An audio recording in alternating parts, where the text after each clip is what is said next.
দক্ষিণ পূর্ব এশিয়ার প্রশান্ত ও ভারত মহাসাগর সংলগ্ন সমুদ্রে এমন এক উপজাতি রয়েছে যারা তাদের জীবনের প্রায় পুরোটা সময় কাটিয়ে দেন সাগরে। তাদের রয়েছে একটি বিরল যোগ্যতা, সেটি হলো অবিশ্বাস্যভাবে তারা জলের নিচে প্রায় 10 থেকে 13 মিনিট শ্বাস ধরে থাকতে পারে, যা বিশ্বের আর কোনো উপজাতি মানুষেরা পারে না। যারা কিনা ভূমি নয় সমুদ্রকে তাদের ঘর হিসেবে বেছে নিয়েছে, তারা পরিচিত বাজা উপজাতি নামে। এদের বলা হয় সমুদ্রের যাযাবর বা সি নোমান্স।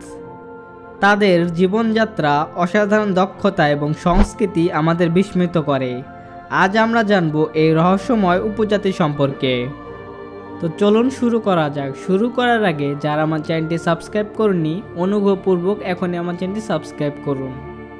বাজা উপজাতি মূলত দক্ষিণ পূর্ব এশিয়ার ইন্দোনেশিয়া, ফিলিপাইন এবং মালয়েশিয়া উপকূলীয় অঞ্চলে বসবাস করে থাকে। তাদের বাসস্থান মূলত সমুদ্রের উপর ভাসমান নৌকা বা কাঠের পাইলিং হাউস। শতাব্দীর পর শতাব্দী ধরে তারা এভাবেই সমুদ্রকেন্দ্রিক জীবনযাপন করে আসছে। বাজা উপজাতির সবচেয়ে বিস্ময়কর বৈশিষ্ট্য তাদের পানির নিচে শ্বাস ধরে রাখার ক্ষমতা।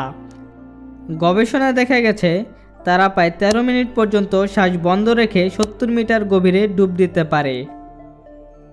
তাদের এই ক্ষমতার পেছনে রয়েছে শারীরিক অভিযোজন, যেমন বরফ নিহা, যা রক্তে অক্সিজেন ধরে রাখতে সাহায্য করে।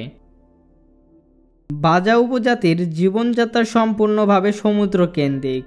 তারা মাছ ধরা, মুক্ত সংগ্রহ এবং সামুদ্রিক শৈবাল আহরণ করে জীবিকা নির্বাহ করে থাকে। এই উপজাতির মানুষদের নৌকাকে বলা হয় লেপা লেপা, যা তাদের ভাসমান বাড়ি হিসেবে ব্যবহৃত করা হয়। বাজা উপজাতির বেশিরভাগ সদস্য ইসলামের অনুসারী, তবে তাদের নিজস্ব ঐতিহ্য এবং রীতিনীতি রয়েছে।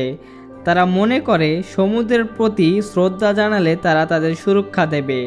তাদের গান, নৃত্য এবং আচার অনুষ্ঠান সমুদ্র কেন্দ্রিক এবং প্রাচীনকাল থেকেই চলে এসেছে। আধুনিকতার সঙ্গে তাল মিলিয়ে বাজা উপজাতির ঐতিহ্যবাহী জীবনধারা বদলে যাচ্ছে। অনেক বাজা সম্প্রদায় এখন স্থলভাগে বসতি স্থাপন করছে এবং তাদের ঐতিহ্যবাহী পেশা ছেড়ে অন্য কাজ করছে, ফলে তাদের সংস্কৃতি ধীরে ধীরে হারিয়ে যেতে বসেছে। বাজা উপজাতি আমাদের শেখায় প্রকৃতির সঙ্গে একত্র হয়ে কেমন করে জীবনযাপন করা যায়। তাদের জীবনযাত্রা মানব জীবনের বৈচিত্র্য এবং অভিযোজনের একটি উদাহরণ। সমুদ্রের এই যাযাবর উপজাতি আমাদের দেখায় জীবন কতটা বৈচিত্র্যময় হতে পারে। আপনি কি বাজা উপজাতির এই জীবনধারা সম্পর্কে আগে জানতেন? মন্তব্য জানাতে ভুলবেন না। আর যদি ভিডিওটি ভালো লেগে থাকে তাহলে লাইক, শেয়ার এবং সাবস্ক্রাইব করুন আমাদের আগে পরে জানার চ্যানেলটি। দেখা হবে পরবর্তী কোনো ভিডিও নিয়ে। ততক্ষণ পর্যন্ত সুস্থ থাকুন, ভালো থাকুন। আল্লাহ হাফেজ।